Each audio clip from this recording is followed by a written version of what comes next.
Hey guys, Ramsey here. Welcome to another video. Tonight we're going to do a review. Well, it's sort of an early impression, but it's also pretty much my made up full decision on this fragrance because as you can see, I got myself a 10 ml decant here and I've probably gone through 5 or 6 mil, give or take.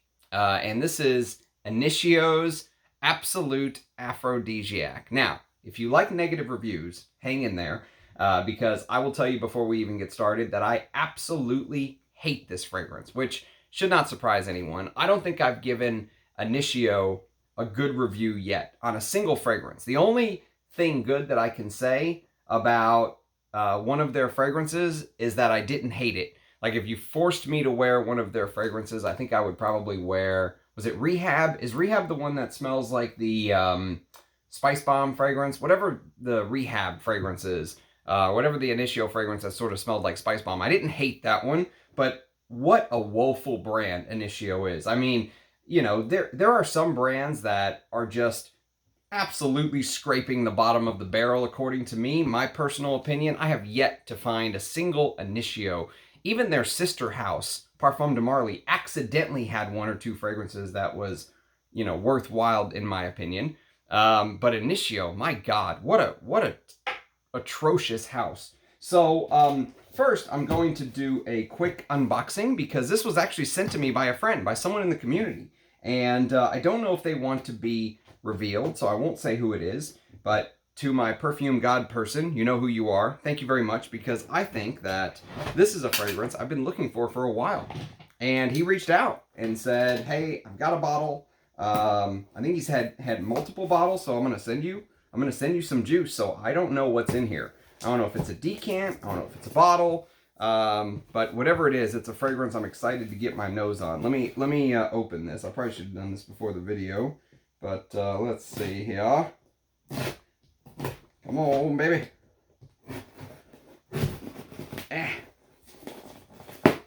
Okay. Now we're cooking. Ah, he did send me the bottle. What a nice guy, man. Very, very kind of him. Extremely kind.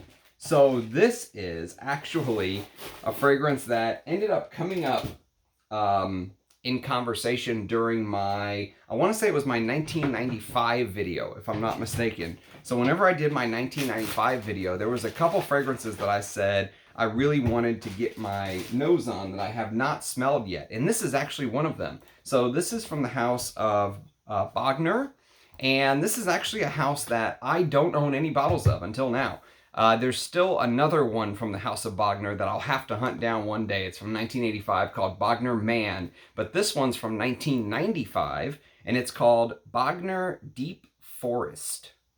So a discontinued gem that apparently is spicy and green. And I've heard some people compare it to Davidoff's Relax. That's another fragrance I've never smelled before, so I can't speak to that. But I do hear that if you like these sort of, you know, green, piney, old school, you know, traditionally spicy green masculine fragrances, Polo Green comes to mind. If you like those kind of fragrances, that you would like this. So let me show you the bottle. Look at that. The Fragrance Factory. Never heard of that. I wonder if they're even still in business. So there's the bottle. Bogner Man. Sorry, excuse me. Bogner Man's the one from 85 that I want to hunt down. This is called Bogner Deep Forest. And so Bogner Deep Forest, I can't really smell much from the atomizer, but it looks like it's sort of a spicy green, woody, earthy, lavender, frankincense, you know, nutmeg, rosemary, cinnamon, oak moss, musk, my kind of perfume. So I have a feeling I'm going to really like this. Look, distributed by Lancaster. That is always a good sign. And the short ingredient list on the back. So that's awesome. So thank you, my friend. Seriously. Because this is a gift. I did not purchase this. I'm not really allowed to purchase any fragrance right now since I am kind of going through something. But gifts are allowed. So thank you very much. Very kind. And you know what? When it comes from a fellow frag head, it's a lot easier to, I think the community accepts it a little bit more. Sometimes I feel like the community gets really touchy now about free bottles from brands, which honestly, if I got a free bottle and it sucked, I'd tell you it sucked. I'd tell you it's shite. But coming from a friend or a subscriber, a fellow fragrance lover. Sometimes I feel like the community takes these free bottles from friends a little bit easier because there's no expectation. You can say whatever you want about it, and people should say whatever they want about any fragrance that comes their way, in my opinion, but that's a topic for another video. So Bogner Deep Forest, discontinued. Very excited to get to know this one. This is the kind of stuff I love exploring. Vintage is truly where my heart is. So thank you, my fellow fragrance lover and godfather who supplied me with this. So thank you very much. All right, I'm gonna put this over here, and we need to find a home for you. Where are you gonna live, Mr. Deep Forest? Well, for now, you can just live on top of Encre Noir. Okay, so let's get on to the matter at hand, which is Absolute Aphrodisiac. So thank God I don't have a bottle of this. Let me put it this way, because if you're not familiar with Absolute Aphrodisiac, let me just read to you the way that Initio describes the fragrance, okay? The softness of vanilla, intimately intertwined with the animal potency of musk and castoreum. A powerful fragrance that obsessively reminds you of the other. A powerful fragrance that obsessively reminds you of the other? A truly aphrodisiac essence. So the main notes, according to Initio, are white flowers, amber, vanilla, musk, and castoreum. And that's pretty much all they say. Although they will sell you a 90 milliliter bottle. This only comes in 90 milliliters, and it is $345, which is just an absolute joke. Because I wouldn't wear this if you gave it to me for $5. Seriously, I would not. Especially with my collection, I would not. I don't think it's worth $5. It is atrociously created. And so here's the thing. Here's the thing I think that really pisses me off about this fragrance. Maybe even more than the fragrance itself, which I know I hate Initio fragrances. I've actually had this decant for years. Like maybe even 3 or 4 years is my guess. I got this a while ago, and I've been sitting on it. And I have not done a review on it because, and as you can see, I've been forcing myself to wear this periodically. Always to my, extreme chagrin, and it really makes me mad. When I do it, it's one of those, oh God, what have you just done, Ramsey? What have you just done all day? And it's with you all day, this smell. And I'll try my best to sort of describe it for you.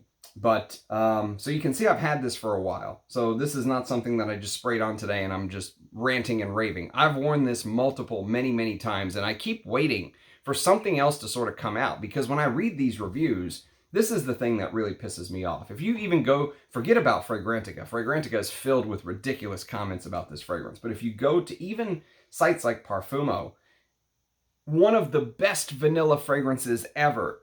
I mean, are these people completely out of their minds? When I see stuff like best vanilla fragrance ever, and they're talking about Initio's Absolute Aphrodisiac, I know that person has no fragrance history knowledge of what came before. Because, first of all, this isn't even, I wouldn't even put this in the top 10 or 20 vanilla fragrances. Forget the best vanilla fragrance. The best vanilla fragrance, hands down, and I'm going to review it on my Vintage Hall of Fame series that I've been slowly working through and getting my nerve to do those reviews, because it is there's a lot of pressure that comes with reserving, I would say there's a lot of pressure that comes with reviewing some of the all-time great fragrances, because you want to do them justice, not just for the fragrance itself, but the creator of the fragrance, who is maybe dead for a long, long time, but there's still this sort of, at least for me, the way that I feel it, is there's this pressure to do it justice, you know what I mean? I don't want to put a haphazard review out there of one of the greatest fragrances of all time in my mind, and that is Guerlain Shalimar. Now, I've got many different bottles of this, so you may have seen me show different bottles of Shalimar over the years. This is the 1980s Eau de Toilette, which is absolutely stunning, fantastic. But to be honest with you, there isn't a bad Shalimar. I have the Extrait right here. This is the, oops, that's bald in a wee. Excuse me. This is the Extrait of Shalimar right here, and I'm going to review these probably individually. So this is the Pure Parfum of Shalimar, and this stuff is brilliant. The Pure Parfum, the EDT, I talked about the Eau de Parfum, I've talked about the Parfum de Toilette. They're all fantastic. You can't go wrong. The Extrait, everything. That is the greatest vanilla fragrance of all time, hands down. Without even a question, it is the greatest vanilla fragrance of all time. It is the reference vanilla. And people say, oh, this is one of the best vanillas because it's a dirty vanilla. And the thing about it that makes this intolerable for me, like I've hated every moment of today because I'm wearing this. That's what a fragrance can do to you. And as much as I would love to only focus on these fragrances I love, like Shalimar, doing positive reviews is something I think that comes more naturally for me. But I really feel like, and it's one of the reasons I started the channel, because when you look up reviews of this, you're going to get a lot of positive reviews. And that's how it is for many niche high-end fragrances nowadays. People see that price tag and they think there really must be something special about it. In my opinion, there is nothing special about this. In fact, it's a train wreck.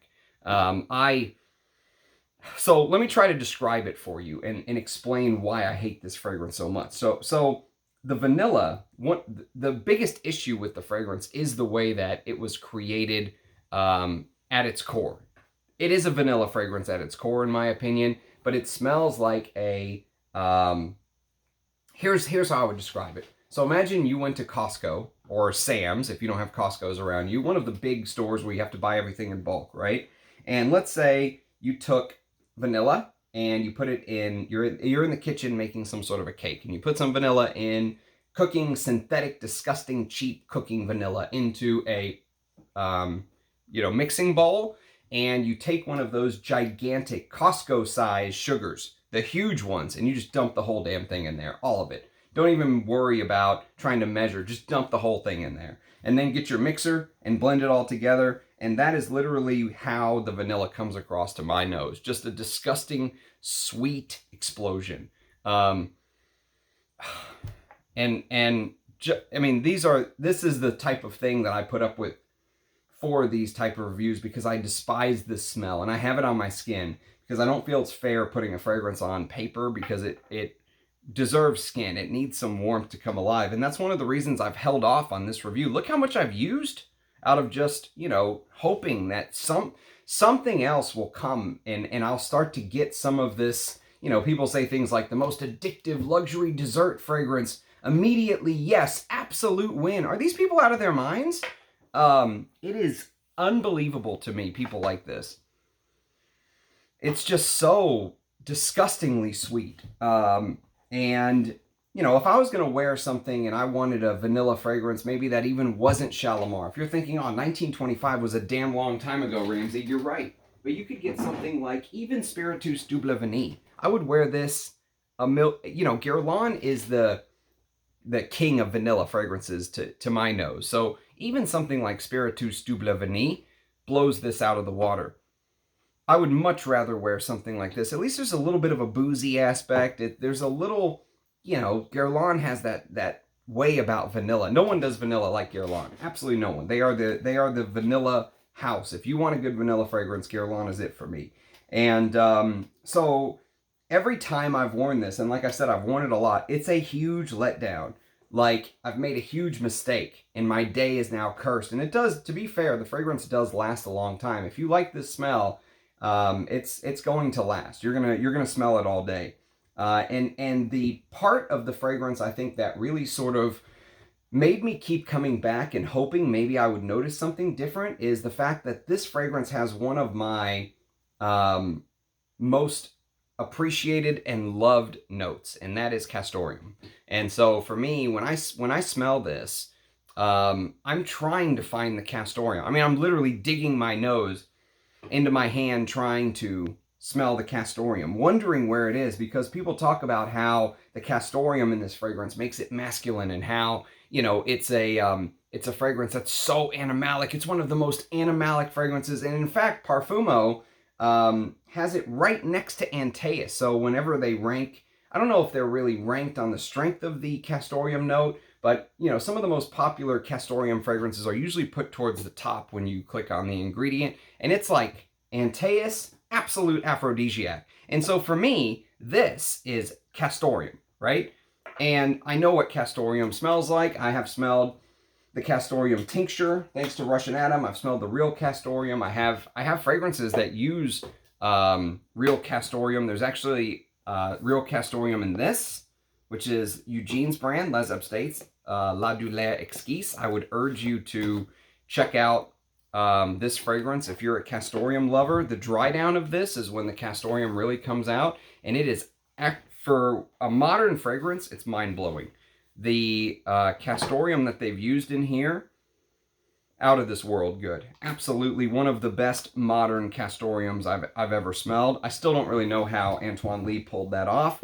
There's some Amouage fragrances that use a really good castoreum note. If you're interested in learning more, you can watch my review on something like Epic Man. There's a great castoreum note in Epic Man. And the one that came before La Douleur Exquise that I think has some similarities to it is Imitation Man.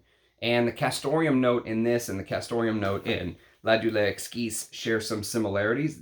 These two fragrances share some similarities to my nose, but these are fragrances that have that castoreum, that sort of, you know, metallic, slightly metallic, that warmth, that animalic warmth that castoreum adds to a fragrance.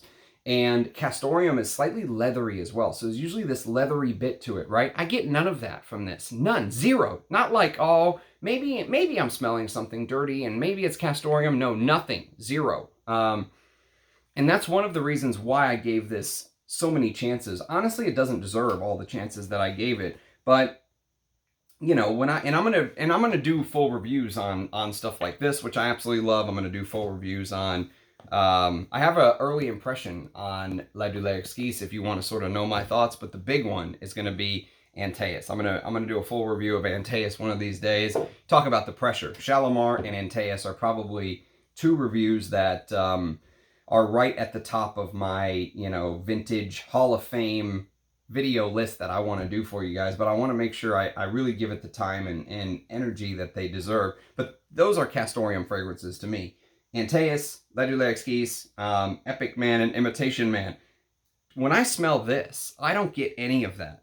And the castoreum note is either just so light that my nose is not registering it, or, you know, it's overshadowed by just the huge amount of sweetness that Initio decided to use in this perfume. So it is, I mean, you know, when I smell this, I think of every you know, moniker you can imagine. Cheap, synthetic, way too sweet.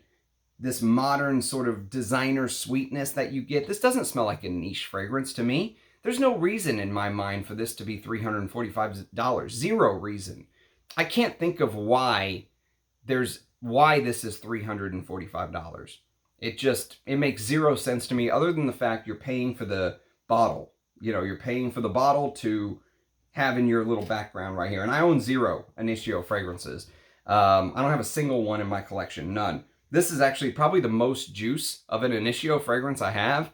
And I know they just got purchased along with their sister house, which they used to claim. They used to not like people saying they were sister houses. And then, of course, when the buyout happened by, there was some, I don't remember the name of it, but there was like a capital markets group or something that came in and purchased, you know, a private equity firm that purchased both Parfums de Marly and Initio as a set, if you will. So yes, their sister house, Parfums de Marly, you know, it's just, it's something that I don't understand why they're priced the way that they are. It makes no sense to me. But that's a lot of the niche market nowadays. That's a lot of the beef that I have with the niche market is the value for money ratio that you're getting. You're really making these brands richer is all you're doing. There's, you know, to me, this is nowhere near worth it. Like I said, I don't think this is worth $5. I don't want this in my collection for $5. I don't even want the possibility of looking at it on the shelf.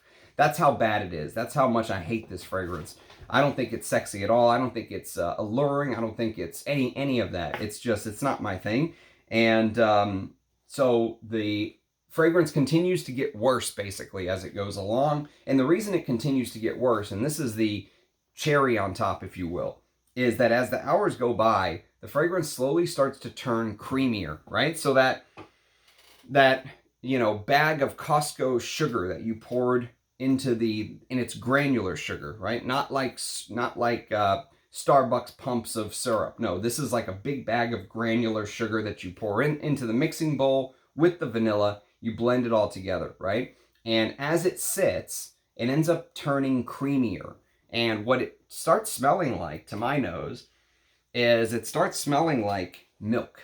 It starts smelling like milk that is warm. And not like, oh, you heated up some warm milk in the microwave or on the stove or something because you want some more warm milk before bed. That's way too cozy of an image. This is like milk that's been left on the counter in the 100-degree Texas heat when your air conditioner is off, right? Your air conditioner is broken. So you had to go to a hotel, you left the milk on the counter, and it just started to get warm because it's Texas and it's 100 degrees outside, right?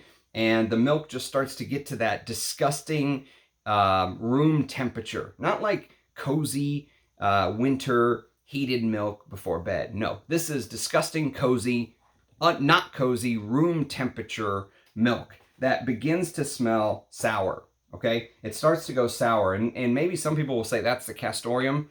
I've never smelled a castoreum that smells like that. It doesn't smell like a castoreum to me. It just smells like disgusting sour milk. There's nothing sexy. There's nothing alluring. There's nothing. There is no reason in my mind I ever want to smell like this, except for doing this damn review for you guys. So that's sort of my take. I mean, there's no reason for me to go deeper into it, honestly, because it is at the absolute bottom of the vanilla sense for me. I really don't like this. I don't like the House of Initio. I have continuously been let down by what they put out. Now, I have not smelled everything from the house, to be fair. People keep telling me you have to smell stuff like, oh, you haven't smelled Atomic Rose. You haven't smelled Magnetic Blend 7. You haven't smelled Blessed Baraka and all this stuff. And it's true, I haven't. I haven't smelled a lot of the fragrances, but do I have high hopes for the fragrance? No, I really don't. I mean, I have, there's nothing on the list of Initio fragrances that I want to smell. There's nothing that I'm like, oh, I really want to smell that. No, I have a feeling I'm just going to be let down over and over and over. And that's just, I mean, the house just is, to me, the bottom of the barrel. One of the worst niche houses I think there is. Right up there with Unique Luxury. Unique Luxury, and I would say maybe Initio is a little better than Unique Luxury. Unique Luxury is the real bottom of the barrel for me, but Initio is really not that much higher. Everything that they have put out just has this synthetic, chemical, disgusting smell to it, to me, in my opinion. And that's absolute aphrodisiac to a T. So, if you like this, don't let me stop you from enjoying and liking it, because this is just my opinion. And you know what? As you get older, as you age, as you try different fragrances, your nose does change. So I could easily see somebody who has only worn something like, I'm trying to think of let's say you wore like a Prada fragrance, right? Prada Candy or something, and that's your fragrance, right? I could easily see them going from a designer, fragrance for women to something like this, and thinking, wow, this is actually not bad. But if you have any experience with fragrances outside of just maybe you've owned one or two and then you jump to this is, there's nothing there for you. I mean, there's so many better fragrances to try and buy. And, I think it's just kind of a waste. I really think it's sort of a waste. And I'm really, really let down by the House of Initio. I knew that I am constantly being let down by the house. And I have a little sample of a Parfum de Marly fragrance, which is supposed to smell like Oud for Greatness. I think it's called Halton, and I wore it to bed the other day, and it is absolutely atrocious. I don't know why I keep doing these, because I really feel like there's not enough of these honest reviews, that there's too many that are sort of geared to the positive side, and I want to put my thoughts out there. So that's what this channel is all about, is sharing my personal thoughts, whether good, bad, or indifferent. I just want to be upfront and honest with you guys. And since this is just a hobby for me, I can, and that's important. So that's the reason I keep doing these, even though I despise it. And I smell this from the cap and I'm like, oh God, I could be wearing I could be wearing this. I could be wearing Antaeus and loving life. Instead, I'm wearing absolute Aphrodisiac and absolutely hating every second of today. But I did it for the review, so I hope you guys do appreciate it. Thanks to everyone who watched the live stream yesterday. Thanks to everyone who supports the channel, leaves comments. The interaction I absolutely love. We are still small enough where I can sort of get back to every single one of you that leaves a comment. So that is that's my goal. If you leave a comment, you will get a response from me. So appreciate everyone's support. Let me know what you think of Absolute Aphrodisiac in the comments. Cheers, guys, and I'll catch you next time. Bye-bye.